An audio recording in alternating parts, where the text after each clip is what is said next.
আসছে জাতীয় নির্বাচনের মাত্র ২.৫ মাস বাকি। ঠিক এমন সময়ে দেশের রাজনৈতিক অঙ্গনে নতুন করে জমে উঠেছে জোট রাজনীতির আলোচনা। বিশেষ করে যেসব ছোট ও তুলনামূলক নতুন রাজনৈতিক দল এতদিন ভোট রাজনীতিতে প্রভাব রাখতে পারেনি, তারাই এবার জোট গঠনের উদ্যোগ নিয়ে আলোচনার কেন্দ্রবিন্দুতে উঠে এসেছে। গণ অভ্যুত্থানের পর গত ১ বছরে বিভিন্ন রাজনৈতিক দলের মধ্যকার যোগাযোগ, মতবিনিময় ও সম্পর্ক পুনর্গঠনের খবর সময়ে সময়ে সামনে এসেছে। এরই ধারাবাহিকতায় জাতীয় নাগরিক পার্টি এনসিপি-কে ঘিরে পুরনো দলগুলোর হিসাব নিকাশও বাড়তে থাকে। নির্বাচনের আগে আসন সমঝোতা থেকে শুরু করে সম্ভাব্য অ্যালায়েন্স, সবকিছুর মধ্যেই এনসিপির অবস্থান আরও দৃশ্যমান হয়েছে।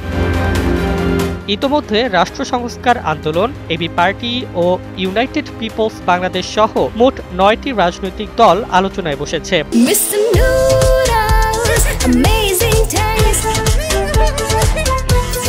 নভেম্বরের শুরুতে রাষ্ট্র সংস্কার আন্দোলনের কার্যালয়ে অনুষ্ঠিত বৈঠককে এই জোট প্রক্রিয়ার আনুষ্ঠানিক গতি হিসেবে দেখছেন সংশ্লিষ্টরা।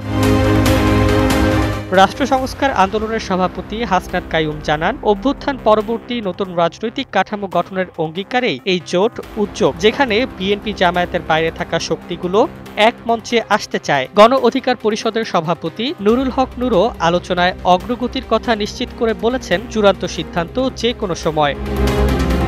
যদিও ভোটের অঙ্কে এই জোটের তাৎক্ষণিক প্রভাব খুব বেশি হবে না বলে মত বিশ্লেষকদের, তবে তারা মনে করছেন জুলাই অভ্যুত্থানের শক্তিগুলোর সমন্বয়ে গঠিত একটি প্ল্যাটফর্ম ভবিষ্যতে রাজনৈতিক প্রভাব তৈরি করতে পারে। বিশেষত নতুন প্রজন্মের অংশগ্রহণ, ক্ষমতা বিকেন্দ্রীকরণ ও সংস্কার রাজনীতিকে সামনে আনার ক্ষেত্রে এই জোট বড় ভূমিকা রাখতে পারে বলে মনে করা হচ্ছে।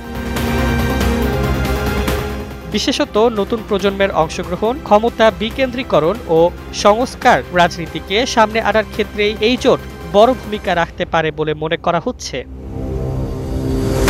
ডেস্ক রিপোর্ট, জয় জয় দিন।